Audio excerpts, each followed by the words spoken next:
नमस्कार साथियों, मेरा नाम है वैभव सिंह गुप्ता और आप मुझे सुन रहे हैं आज के इस पॉडकास्ट पे। आपका स्वागत है और शुक्रिया इतना वक्त देने के लिए। पिछला पॉडकास्ट बहुत ही अच्छा रहा, बेहतरीन रहा। बहुत दिनों के बाद बना, आप लोगों ने मैसेज किया, बहुत लोगों ने नहीं किया, 4-5 लोगों ने किया। बड़ा अच्छा लगा और जानकर बहुत अच्छा लगा कि आप बहुत अच्छे हैं। और मैंने सभी लोगों को रिप्लाई किया और शुक्रिया कि आपने मैसेज किया। आज की बातचीत हम यहाँ से स्टार्ट करेंगे कि हम सोशल मीडिया पर क्या देखते हैं, उसका असर हमारे ऊपर होता है और कितना होता है। अमूमन हम सब लोग वयस्क हैं, 18 के ऊपर हैं ज़्यादातर लोग, क्योंकि शायरी पढ़ने समझने वाले ज़्यादातर लोग 18 के ऊपर ही होते हैं, क्योंकि वो प्रेम में होते हैं तो शायरी पढ़ते हैं, या समाज में कुछ चीज़ें उनको बुरी लगती है इसलिए शायरी पढ़ते या लिखते हैं, या और भी तमाम तरह की अच्छी या बुरी चीज़ें वो देखते हैं, तो उसे लिखने का या पढ़ने की उनकी इच्छा होती है तो वो शायरी पढ़ते हैं। तो मैं ये मान रहा हूँ कि 18 के ऊपर सब लोग हैं। तो हम सभी लोग सोशल मीडिया का यूज़ करते हैं और भरपूर करते हैं, और कुछ लोग तो बहुत भयंकर रूप से करते हैं। उनमें मैं भी शामिल हूँ। कभी कभार तो मैं बहुत ज़्यादा वक्त तक इंस्टा पर ऑनलाइन रहता हूँ। हाँ, तो बात ये हो रही थी कि क्या हम देखते हैं उसका हमारे ऊपर क्या असर होता है। मान लीजिए आपने कोई ऐसा कंटेंट देखा जिसमें धर्म की बात की गई है कि एक धर्म कुछ ऐसा काम कर रहा है जिससे दूसरे धर्म को कोई परेशानी हो सकती है या होगी, सीधे सीधे आपको पता चल रहा है, लेकिन वो धर्म आपका है, वो मज़हब आपका है, इसलिए आप खुश हो रहे हैं कि अरे वाह, ये तो बड़ी अच्छी चीज़ है। और दूसरे मज़हब के लोगों को, धर्म के लोगों को, संप्रदाय के लोगों को, जाति के लोगों को उससे दिक्कत होगी, आपको पता है, लेकिन आप अपना वाला है इसलिए मानकर उसे देख रहे हैं, लाइक कर रहे हैं, शेयर कर रहे हैं और तमाम लोगों को वो बात फैला रहे हैं। लेकिन क्या आपने सोचा है कि जो काम आप कर रहे हैं, हम कर रहे हैं, मैं कर रहा हूँ, उससे लोगों पर क्या असर पड़ रहा है, हमारे आने वाली जनरेशन्स पर क्या पड़ रहा है असर, और हम पर क्या असर पड़ रहा है। हम दिमागी रूप से कमज़ोर होते जा रहे हैं। हमको वही चीज़ें और जो हम देखते हैं फिर बार बार वही रील और पोस्ट आने लगते हैं और हम फंसते चले जाते हैं। मान लीजिए आप किसी एक पॉलिटिकल पार्टी के पक्षधर हैं। अब उस पॉलिटिकल पार्टी की अच्छाइयाँ और दूसरी तमाम सभी पॉलिटिकल पार्टी की बुराइयाँ आपके सामने आनी शुरू हो गई। अब तो आपका माइंडसेट बनने लगे। अब आपको दूसरे लोग इतने ख़राब, इतने गंदे, इतने गद्दार नज़र आ रहे हैं, और वो गद्दार हैं नहीं। उनकी कुछ पॉलिसीज़ बुरी हो सकती हैं, उनके कुछ कथन बुरे हो सकते हैं, उनके शासनकाल में कुछ चीज़ें बुरी हुई हो सकती हैं, या अभी जो शासन है उसमें कुछ चीज़ें बुरी हुई हो सकती हैं, लेकिन अब आप उनको इस नज़रिए से देख रहे हैं कि ये तो बहुत गलत आदमी है, इसकी पूरी पार्टी गलत आदमी है। उसी तरीके से धर्म है, संप्रदाय है, जाति है, पंथ है, लोग हैं, भाषा है, राज्य है, हर चीज़ इतनी कठिन तो नहीं कह सकते, इतनी फोर्सफुली आपको बताई जा रही है कि आपकी वाली बिल्कुल सही है, एकदम अच्छी है, कोई बुराई है ही नहीं, और दूसरे की वाली बहुत गलत है, बुरी है। आपको क्या लगता है, इसमें किसी का फ़ायदा हो सकता है? जी हाँ, इसमें किसी का फ़ायदा है, इसीलिए वो कंटेंट चल रहा है और चलाया जा रहा है। किसी पॉलिटिकल पार्टी का फ़ायदा हो सकता है, किसी धर्म या जाति या मज़हब के नाम पर लड़ने वालों का फ़ायदा हो सकता है, किसी व्यापारी विशेष वर्ग का फ़ायदा हो सकता है, किसी लिंग भेद करने वाले जिससे उसका कोई फ़ायदा हो उसका फ़ायदा हो सकता है, किसी भाषा के नाम पर राजनीति करने वाले समूह का, धर्म का, जाति का, संप्रदाय का, किसी का फ़ायदा हो सकता है। तो आप थोड़ा सोचें, हम थोड़ा सोचें कि हम क्या देख रहे हैं और ये क्या है। हमारे लोगों ने जिन्होंने स्वतंत्रता दिलाई, या उससे पहले के जो हमारे अपने लोग थे, क्या उन्होंने इसी भारत की कल्पना की थी कि भारत ऐसा होगा जो जाति के नाम पर कंटेंट बनाएगा, धर्म के नाम पर और संप्रदाय के नाम पर, भाषा के नाम पर, रंग रूप के नाम पर, पहनावे के नाम पर, खाना के नाम पर, नदियों के नाम पर, हम इन सब चीज़ों पर लड़ने के लिए आज़ाद हुए हैं। 200-250 सालों की गुलामी और उसके पहले तमाम राजा महाराजाओं से लड़ाई इस बेसिस पर हुई कि हम 21वीं सदी पर इस विषय पर चर्चा करेंगे। हम इस विषय पर चर्चा करेंगे कि पड़ोसी मुल्क हमसे क्यों इतना पीछे है। जो ताकतवर मुल्क हैं उनसे तो हम कोई मुकाबला नहीं करते, जो पावरफुल लोग हैं, जो पावरफुल मुल्क हैं, जो डेवलप्ड देश हैं, उनसे तो हम कोई मुकाबला नहीं करते। हम मुकाबला करते हैं किसी कमज़ोर से अपना, और अपनी छाती ठोकते हैं कि वाह क्या बात है, कितनी तरक्की कर ली। हाँ, तरक्की की है हमने, बेशक बहुत तरक्की की है। शिक्षा का स्तर 50 साल पहले के मुकाबले अभी बढ़ा है, आमदनी बढ़ी है, सड़कें अच्छी हुई हैं, बिजली अच्छी हुई है, हर चीज़ धीरे-धीरे बेहतरी की दिशा में बढ़ रही है। लेकिन क्या हम विश्व स्तर की चीज़ें कर पा रहे हैं? क्या हम साइंस एंड टेक्नोलॉजी में उतना अच्छा कर पा रहे हैं? क्या हम एज़ अ कंट्री देश के हित के लिए वो चीज़ें कर पा रहे हैं जिससे हम अपने देश को आगे बढ़ा सकें? क्या हम सच में ऐसा कंटेंट देख रहे हैं और शेयर कर रहे हैं जिससे सांप्रदायिक हिंसा ना हो? सोचने की ज़रूरत है। बड़ा ही सेंसिटिव मामला है, लोग बुरा मान जाते हैं और सेंटिमेंट्स हर्ट हो जाते हैं। क्या बात है, लोगों के सेंटिमेंट्स हर्ट हो जाते हैं। और ऐसे लोगों के सेंटिमेंट हर्ट हो जाते हैं जिन्हें कुछ नहीं मालूम कि राजनीति किस तरीके की होती है, किस तरीके से की जाती है, किस तरीके से दंगा भड़काया जाता है।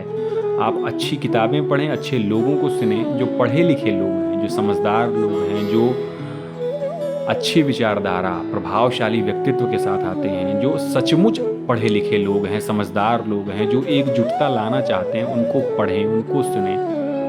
तब आप सही फैसला ले पाएंगे और चुनाव में वोट दे पाएंगे उसको जो सही काम कर रहा है। और वोटिंग तो अच्छी बात है, बहुत बड़ी बात है। आप अपने स्तर पर उस व्यक्ति को चुनेंगे कि जो आपके धर्म का, आपके समाज का, आपकी जाति का और सबसे ज़रूरी और सबसे इम्पोर्टेंट आपके देश की उन्नति और विकास के बारे में सोचेगा, उत्थान के बारे में सोचेगा। आप किसी धर्म, संप्रदाय, जाति, वर्ग के हो सकते हैं, लेकिन पहले तो आप हिंदुस्तान के हैं। तो हम ऐसा क्यों कंटेंट कंज्यूम कर रहे हैं जो विभिन्नताओं में एकता नहीं देख रहा है, विभिन्नताएं पैदा कर रहा है इसलिए कि वो चुनाव जीत सके, विभिन्नताएं पैदा कर रहा है इसलिए कि वो लोगों से पृथक कर सके। हम ऐसी बचकानी चीज़ों पर लड़ रहे हैं जिसके बारे में अगर हमारे फोर फादर्स, जिन्होंने हमारे कंट्री को स्वतंत्रता दिलवाई, फ्रीडम दिलवाई, उनको पता चले तो उन्हें शर्म आएगी इस बात पे कि हम इसलिए लड़ रहे हैं। आपको क्या लगता है बताइए कि हम ऐसे कंटेंट को प्रमोट कर रहे हैं जो हिंसा भड़काता है? पता नहीं मैं अपनी बात आपको कह पा रहा हूँ कि नहीं। कभी कभार मुझे बड़ा कष्ट होता है और तमाम उन लोगों को होता है, आपको भी होता होगा, जो समझ सकते हैं, जान सकते हैं। हालांकि हम बहुत नहीं जान सकते, फिर भी जितना जानते हैं उसमें हम ये कोशिश कर सकते हैं कि ऐसे कंटेंट्स को ना फैलाएं, दूसरों को ना शेयर करें, देखें तुरंत उसको बंद कर दें, किसी को शेयर ना करें, ना लाइक करें, ना कमेंट करें, क्योंकि लाइक और कमेंट करने से उसकी रीच बढ़ती है। आपको पता ही है कि लाइक और कमेंट हम करेंगे अच्छे या बुरे तो उसकी रीच बढ़ेगी। हम ऐसे कंटेंट अगर देख रहे हैं तो उनको शेयर ना करें, उसको वहीं ख़त्म कर दें और बात भूल जाएं। अच्छी चीज़ें देखें, अच्छी चीज़ें पढ़ें।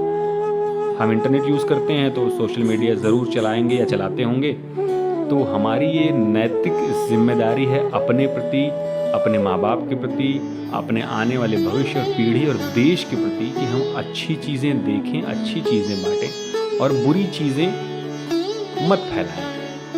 हाँ, सरकार के खिलाफ अगर हम कुछ कहना चाहते हैं तो हम कह सकते हैं क्योंकि डेमोक्रेसी है, लेकिन हम ये नहीं कह सकते कि सरकार गद्दार है। हम ये नहीं कह सकते कि ये किसी दूसरे मुल्क के लिए काम कर रहे हैं। हम उनके खिलाफ आवाज़ उठाएं, हम उनके खिलाफ अगर हम अच्छे राइटर हैं तो अखबार में लिखें, अपने ब्लॉग में लिखें और बताएं कि देखिए ये गलती है और आप इसको सुधारिए, ये पॉलिसी आपकी गलत है, आप इसको सुधारिए। और आपको लग रहा है कि आज की सरकार या पिछली सरकार, जो भी सरकार गलत कर रही है उसके बारे में आप बात कर सकते हैं, बातचीत कर सकते हैं और उससे सुधार की संभावना बढ़ती है।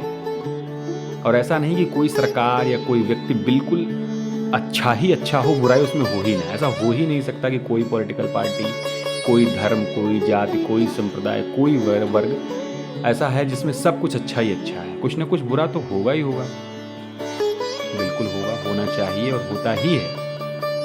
तो हम क्यों मान लेते हैं कि हमारा वाला जो है सबसे अच्छा है और इसमें बुराई है ही नहीं।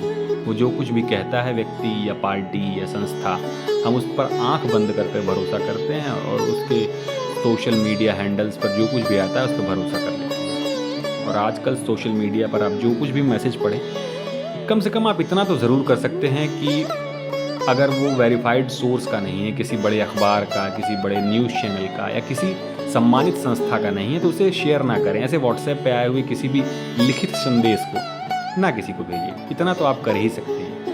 और इतना करने में आपका कुछ खर्च नहीं होता, आपका कुछ नहीं जाता, कुछ व्यतीत नहीं होता। आपकी समझदारी सामने निकल के आती है कि आप अपने समाज के प्रति जागरूक हैं। और एक काम जो आप और कर सकते हैं, जो आपको और बेहतर इंसान बनाएगी, बेहतर नागरिक बनाएगी, कि आप अच्छा पढ़ सकते हैं, अच्छे राइटर्स को पढ़ सकते हैं। और कोई नेता क्या कह रहा है इसको समझने के लिए आपको पढ़ना पड़ेगा, आपको इतिहास जानना पड़ेगा, आपको पॉलिटिक्स थोड़ी बहुत जाननी पड़ेगी। जो आप जान जाएंगे, इसमें ऐसा कोई बहुत विशेष मेहनत की ज़रूरत नहीं। आप धीरे धीरे 5 पेज अगर रोज़ पढ़ें, 2 पेज अगर रोज़ पढ़ें, या अच्छे व्यक्तियों को सुने जो कहीं अच्छे प्रोफेसर के पद पर काम कर रहे हैं, जो अच्छे शिक्षक हैं, उनको सुने, तो आपको पता चलेगी चीज़ें कि आसान हैं, आप पढ़ सकते हैं। हम हमारी इग्नोरेंस की वजह से कितना नुकसान हो रहा है देश का, कितना ख़राब कर रहे हैं हम माहौल को, ये हम जान पाएंगे और हमारे आंखों से पट्टी हट पाएगी। हालांकि ये सब बहुत ज्ञान की बातें लगती हैं, लेकिन अगर आप बाहर देखेंगे तो आपको लगेगा कि नहीं, ये सच्चाई है। कुछ लोग ऐसे हैं जो सिर्फ बिगाड़ने पर तुले रहते हैं। और मैं सच मानिए, मैं किसी भी एक पार्टी की बात नहीं कर रहा हूँ, मैं सबकी बात कर रहा हूँ कि हमें कलेक्टिवली एज अ कंट्री काम करना है, सिटीज़न काम करना है और बेहतर करना है सोशल मीडिया के यूज़ को। कहीं आप कट्टरता आपको दिखती है, धर्म की, जाति की, संप्रदाय की, वर्ग की, भाषा की, किसी भी भेदभाव की लड़ाई को, तो आप कम से शेयर ना करें। और कुछ चीज़ें बुरे हो भी गई तो आप उसे संभालें, भाईचारा बढ़ाएं, मित्रता बढ़ाएं। और एक बात और जो मेरे जहन में आती है वो ये है कि अगर किसी भी पॉलिटिकल पार्टी को या सरकार को, जो अभी सत्ता में है या जो जा चुकी है, उसे लगता है कि एक चीज़ बहुत दिक्कत कर रही है, एक धर्म, एक जाति, एक संप्रदाय, एक भाषा कोई बहुत दिक्कत का कारण बनी हुई है, तो क्यों नहीं उसने ऐसा कानून लाया कि वो समस्या सुलझ गई? क्यों वो ऐसा करता रहा है? क्यों सुप्रीम कोर्ट चुप रहा है? क्योंकि वो दिक्कत नहीं है, दिक्कत आपके हमारे जहन में भरी जा रही गलत चीज़ें हैं, गलत इन्फॉर्मेशन है, गलत फैक्ट्स हैं। क्योंकि नेताओं को वोट से मतलब, उनका वोट बैंक। सरकारें चाहें तो एक दिन में बहुत बड़ा बदलाव ला सकती हैं, इसीलिए हम डेमोक्रेसी में हैं, इसीलिए जिन्होंने कानून बनाया, जिन्होंने सब चीज़ें लिख कर दी, हमें बताई और सब चीज़ों के सुधार का रास्ता दिया कॉन्स्टिट्यूशन से, उन्हें मालूम था कि हम गलतियाँ करेंगे, हमसे अबोधता होगी और हम उसे सुधार करना चाहेंगे। अच्छे लोग हैं, पढ़े लिखे लोग होंगे तब तक, और समझदार लोग हैं, सही गलत में फ़ैसला करना जानते हैं, तो उन्होंने कुछ ऐसी चीज़ें छोड़ी इस संविधान में जिससे हम बदलाव कर सकते हैं। नहीं तो वो ऐसा नहीं कर देते कि बस यही रहेगा, यही है और यही होगा, इसमें कोई बदलाव नहीं हो सकता। ज़्यादातर कानून हमारे ऐसे हैं, ज़्यादातर, पूरे नहीं, कुछ कॉन्स्टिट्यूशनल कानून ऐसे हैं, कुछ कॉन्स्टिट्यूशन के नियम ऐसे हैं जो नहीं बदले जा सकते, जो कि देश हित में हैं, जो कि बहुत ज़रूरी है। लेकिन ज़्यादातर ऐसे हैं नियम कानून जो बदले जा सकते हैं समय के साथ साथ। तो क्यों ना हम